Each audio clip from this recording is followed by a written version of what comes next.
17 décembre 1944, 10h17 précises, lisière est de la forêt de Wallerscheid, à 2 kilomètres au sud de Krinkelt, en Belgique ardennaise.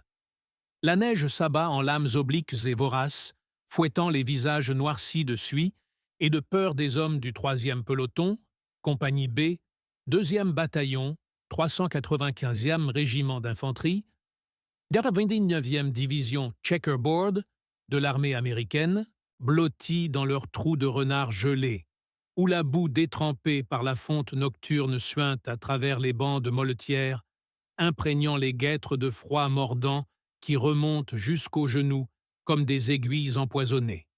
L'air est un poison âcre de cordite brûlée et de poudre noire, saturé par les relents de fuel diesel des moteurs Panzer qui grondent au loin, vibrant à travers la poitrine comme un cœur mécanique enragé, tandis que les premières rafales de MG42 crachent leur venin métallique, hachant les sapins en éclats de bois résineux qui pleuvent sur les casques M1 cabossés, chaque impact résonnant dans les crânes comme un glas personnel. Le sergent-chef Harlan G. Whitaker, 26 ans, originaire du Nebraska, sent le poids écrasant de son M1 Garand contre son épaule droite engourdie. Les doigts raidis par le froid crispé sur la crosse huilée qui glisse malgré les mitaines trouées. Son souffle formant des nuages blancs qui se dissolvent instantanément dans le tumulte, et dans cet instant suspendu où le monde se réduit à la vibration sourde du sol sous ses semelles cloutées, il hurle l'ordre qui va les tuer tous ou les sauver. Un commandement absurde, contraire à toute doctrine enseignée à Fort Benning, un blasphème tactique né de son instinct primal face à l'enfer déchaîné. Abandonner les trous, tout le peloton, repli immédiat vers l'est, dans le champ découvert, 200 yards en formation dispersée. Bougez, nom de Dieu, ou on est mort. Sa voix se brise contre le vacarme, rauque et écorchée par la fumée qui irrite la gorge comme du verre pilé, projetée par-dessus le sifflement des balles qui labourent à la crête, arrachant des mottes de terre gelée et de neige rougeâtre là où le caporal Ruiz, immobile dans son foxhole, hésite, les yeux écarquillés fixant le lieutenant comme s'il avait perdu l'esprit. Car la doctrine martelée depuis Omaha Beach crie de tenir la ligne, de creuser plus profond, de répondre au feu par du feu, pas de s'exposer dans le champ nu balayé par les mitrailleuses Bosch. Pas sous cette tempête de fer où chaque pas serait un suicide lent, chaque foulée alourdie par les sacs à dos de 30 kilos chargés de grenades MK2, de chargeurs bandoliers et de rations K humides qui claquent contre les côtes comme des pierres froides. Whitaker rampe hors de son trou le premier, le cœur cognant contre les côtes comme un marteau-piqueur, la sueur glacée coulant le long de son échine malgré le froid polaire qui mord la peau exposée, et il sent la terre se dérober sous ses paumes écorchées, chaque mouvement une éternité de doute où le monde entier semble conspirer pour le clouer au sol, les branches basses des pins s'accrochant à sa veste comme des serres spectrales, tandis que derrière lui, le peloton se fige dans un chaos de murmures et de jurons étouffés. Le Private First Class Kowalski crachant un « C'est de la folie, sergent! On va se faire tailler en pièces !» avant de se raviser à demi, bondissant maladroitement, son Thompson SMG ballottant contre sa hanche, les chargeurs de 45 ACP tintant comme des cloches funèbres. Tu sens le sol trembler avant même d'entendre le premier obus d'artillerie lourde, 105 mm, tomber à 50 mètres.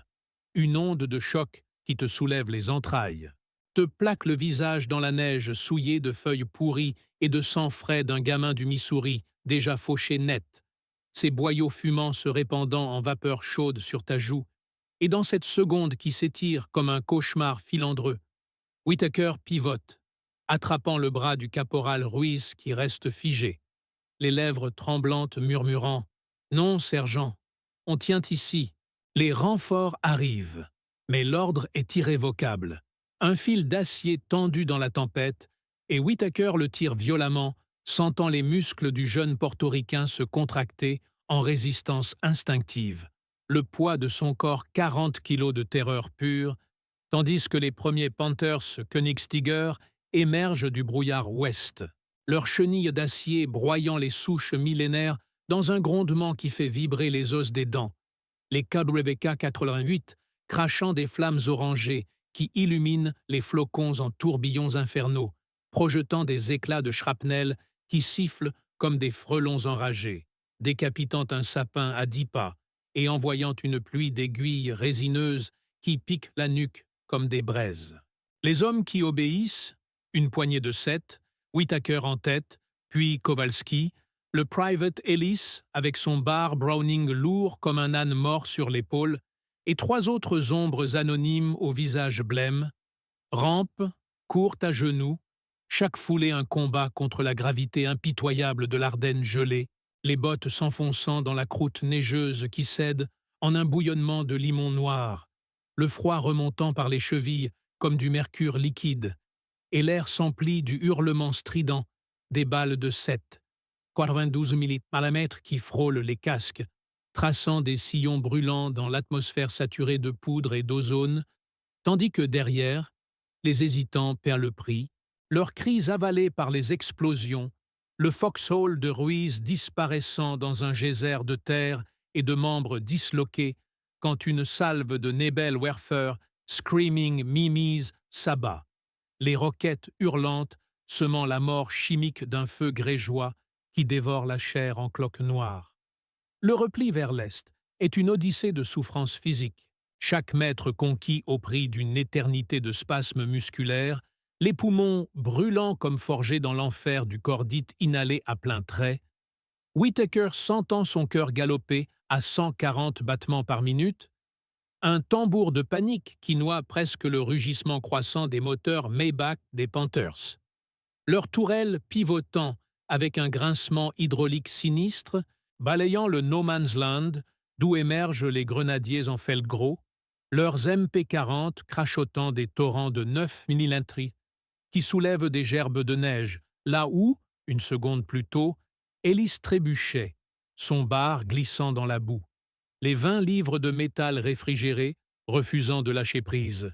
Et tu imagines le poids de cette arme sur tes propres épaules, les bandes de munitions, 30-06 cliquetant comme des chaînes de forçat, la culasse fumante dégageant une chaleur bienvenue contre le froid mortel, mais alourdissant chaque pas en une décision irréversible où l'arrêt signifie l'oubli éternel.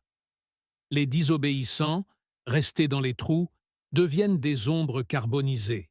Leur M1 garant tordu comme des spaghettis par les obus perforants, le lieutenant Harper, leur officier officiel, cloué au sol par une rafale de MG42 qui lui ouvre le ventre en une fleur rougeoyante, ses hurlements se muant en gargouillis humides, tandis que les Allemands avancent, leur STG-44 Sturmgewehrs postillonnant la mort en rafales courtes et précises, contournant les cratères fumants où gisent les corps des hésitants.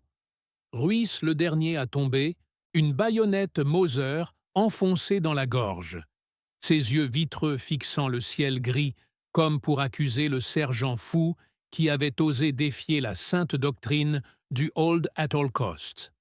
Pourtant, dans le champ découvert à l'est, protégé par un talus providentiel que nul n'avait vu sous la neige vierge, les 7 survivants s'effondrent, le souffle rauque déchirant leur poitrine comme des lames rouillées.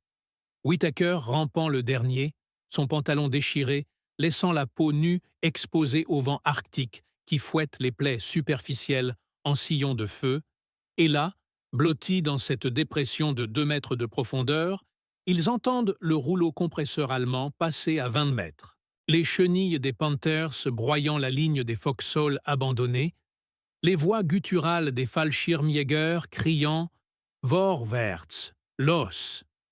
tandis que leurs bottes claquent sur la terre encore chaude des corps amis, l'odeur métallique du sang frais se mêlant à celle du caoutchouc brûlé des chenilles et du gasoil suintant des réservoirs perforés. Le Private Kowalski vomit tripes et cœurs dans la neige, son Thompson serré contre lui comme un talisman, les larmes gelant sur ses joues barbouillées de camouflage, et Whittaker, adossé au talus gelé, sent l'adrénaline refluer en une vague de nausées cosmiques.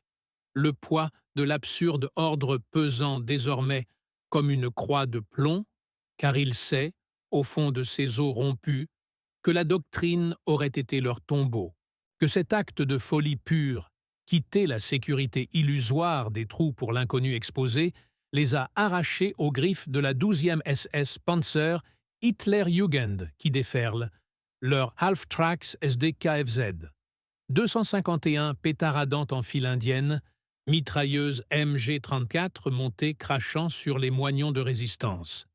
Les minutes s'étirent en heures subjectives, le froid s'infiltrant par chaque pore, les doigts de Whittaker si engourdis qu'ils ne sentent plus la grenade qu'il palpe machinalement, son esprit hanté par les visages des morts, Ruiz riant la veille autour d'un feu de camp improvisé, partageant des clopes Chesterfield humides, et maintenant réduit à une tache rouge dans la blancheur infinie.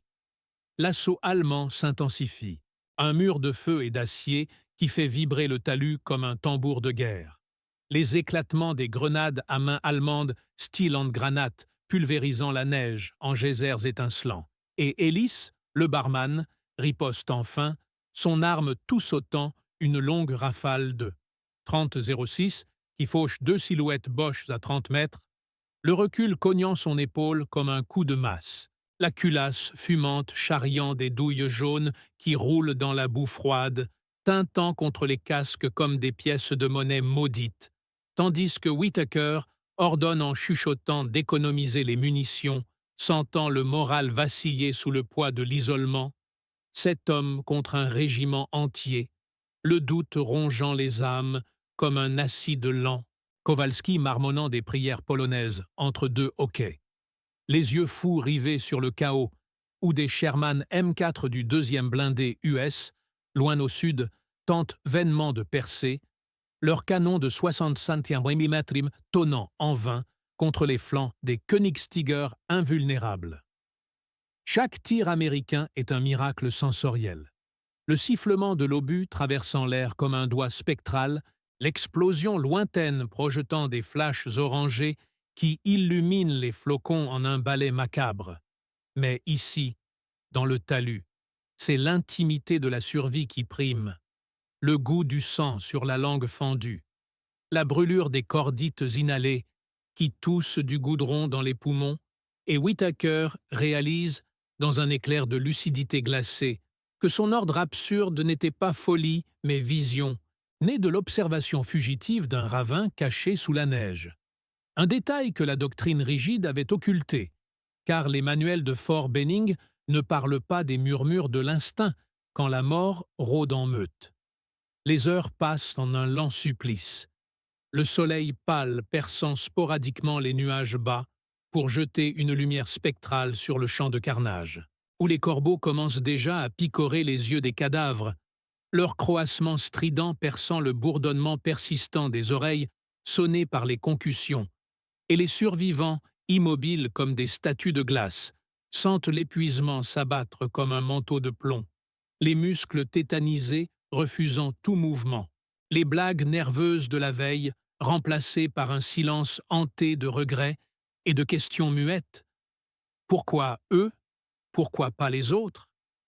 Un éclat de rire étouffé échappe à Ellis quand un lièvre effarouché bondit du talus, son pelage blanc se fondant dans la neige, un fantôme fugace dans l'apocalypse, et Whittaker, les yeux plissés contre le vent chargé de fumée âcre, scrute l'horizon où les Allemands consolident leurs gains, leurs ingénieurs posant des mines Teller anti-chars dans les trous abandonnés, ignorant la menace tapie à 100 mètres, leurs sentinelles MG-42 balayant mécaniquement le vide. La soif ronge les gorges parcheminées, les gourdes gelées refusant de livrer une goutte d'eau, et Kowalski, dans un moment de faiblesse, craque une bardée au chocolat durci, la mâchant avec des grimaces de souffrance, le sucre collant aux dents gâtées par le stress, tandis que le sergent distribue les dernières cigarettes, les allumant avec un zippo tremblant dont la flamme bleue danse comme un esprit vengeur, l'odeur du tabac Virginia se mêlant à celle de la mort omniprésente. Soudain, à 13h42, un nouveau grondement ébranle la terre. Non pas allemand, mais américain. Les premiers renforts du 394e régiment arrivant par le sud. Leur half-track GMC claquant sur la route verglacée. Les M1A1 bazooka prêts à cracher leur venin contre les flancs des Panthers distraits, et Whittaker ordonne le mouvement inverse, un contre-repli prudent vers les lignes alliées, chaque pas une gageure contre le froid qui ankylose les articulations, les armes traînant dans la neige comme des ancres. Mais le talus les a préservés, vivant alors que les cartes tactiques du matin les donnaient pour perdus. Et en rampant, ils croisent les premiers blessés évacués sur brancards improvisés, leurs gémissements un cœur lancinant sous le ciel indifférent. Le silence relatif après la tempête est assourdissant. Un vide palpable où résonnent encore les échos fantômes des MG-42, des moteurs étouffés, des cris inhumains. Et Whittaker s'effondre enfin derrière un mur de ferme en ruine, le corps entier secoué de tremblements incontrôlables. L'adrénaline cédant la place à un effondrement physique total, les larmes coulant sans honte sur ses joues sales, mélange de soulagement et de deuil pour les 23 frères d'armes laissés en pâture au corbeau, réalisant dans cette quiétude trompeuse que l'ordre absurde avait inversé le destin, sauvant les improbables survivants pour un autre jour de boucherie ardennaise.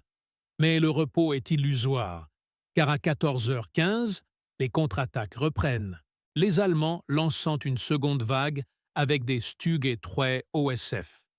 J'ai camouflé en blanc leurs canons de 65 mm PAC 42, labourant le paysage en sillons de feu, et les 7 hommes, requinqués par un bouillon chaud d'un cuisinier de campagne, reprennent leur poste, Whittaker expliquant son ordre dans un murmure rauque au capitaine nouvellement arrivé, les mots lourds de la vérité brute. « La doctrine nous aurait tués, mon capitaine.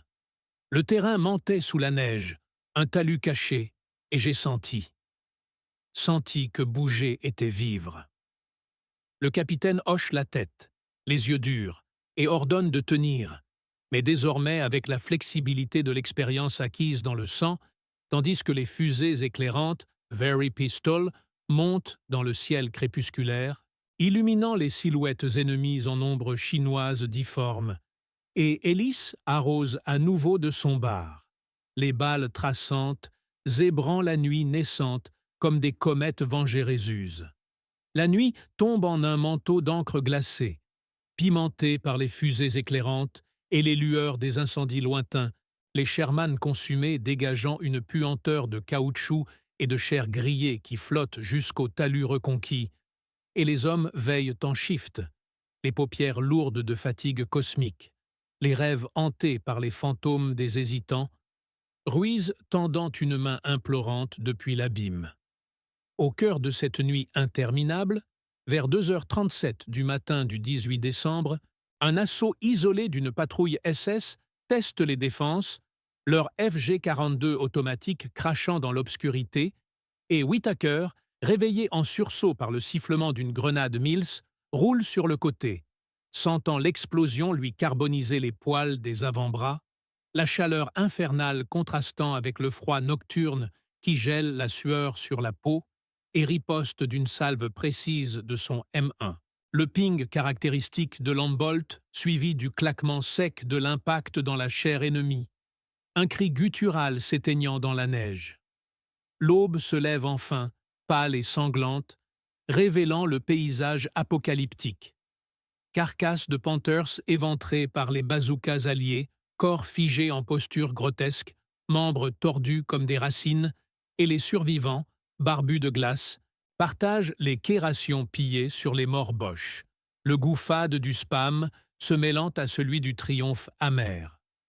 Whittaker, promu sur le champ pour son ordre salvateur, sent le poids nouveau s'ajouter à l'ancien, le moral conflictuel le rongeant, héros ou assassin de la doctrine, tandis que les corbeaux festoyent encore et que l'Ardenne, impassible, prépare la prochaine vague, car la bataille d'Elsenborn Ridge ne fait que commencer.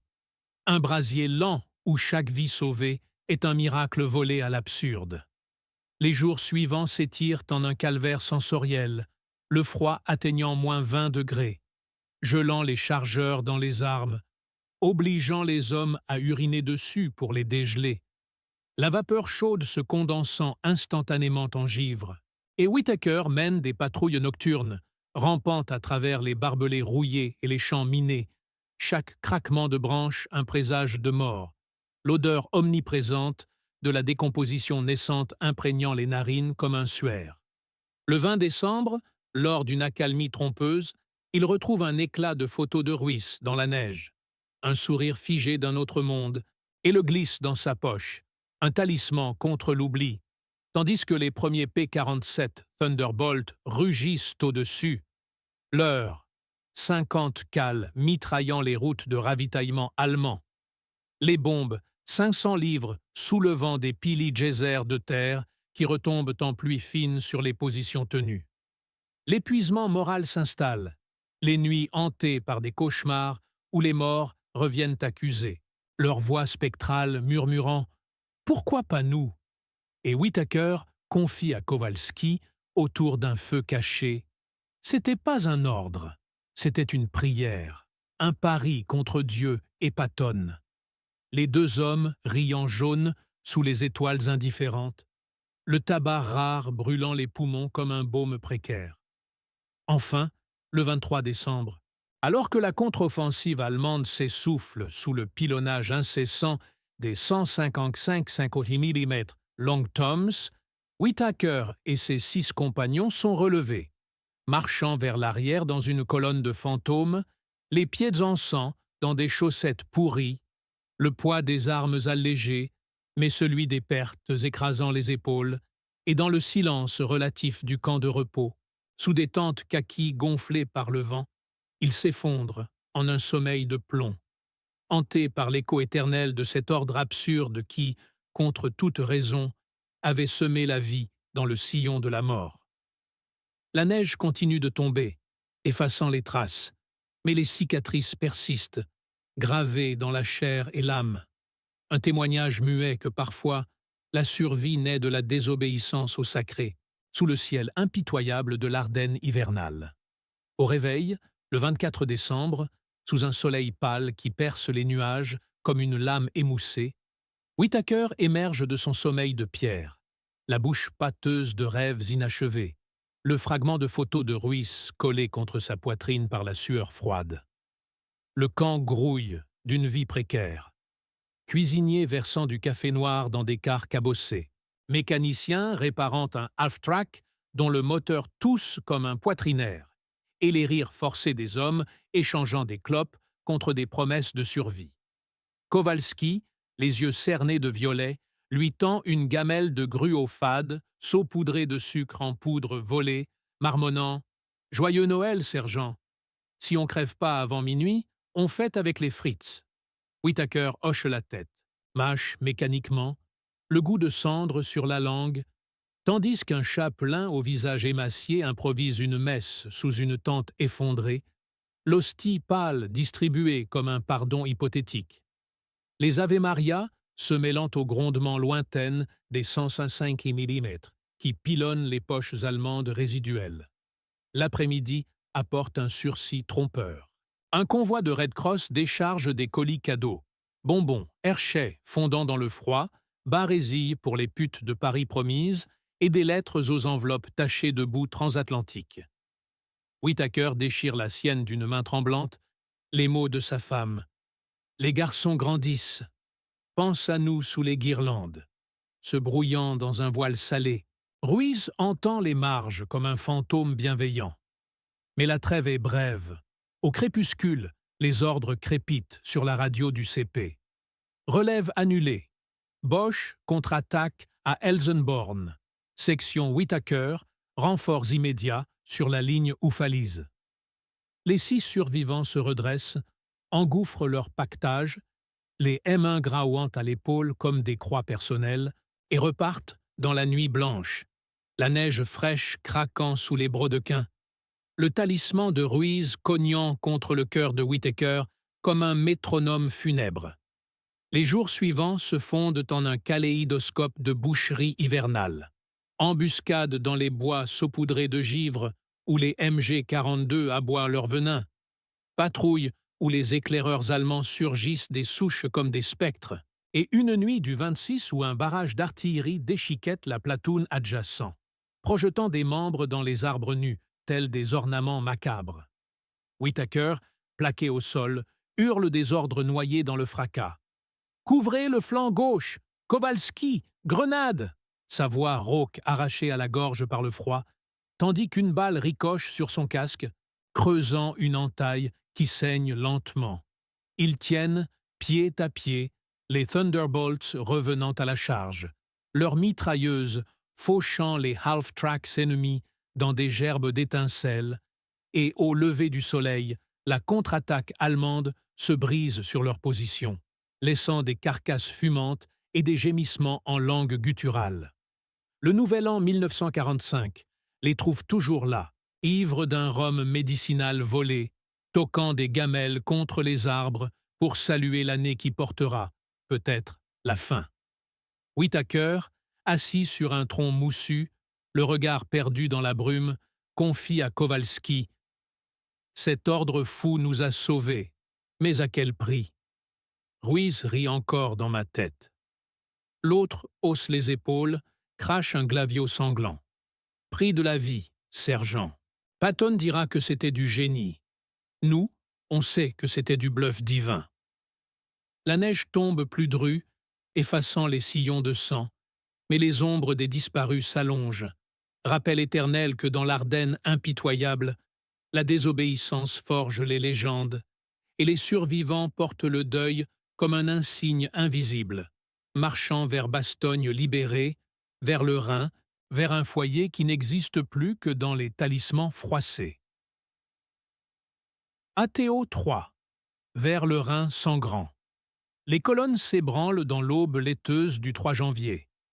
Un serpent kaki rampant vers Bastogne assiégée, où les 101e Airborne, ces diables rouges, tiennent comme des dames dans un enfer de boue gelée.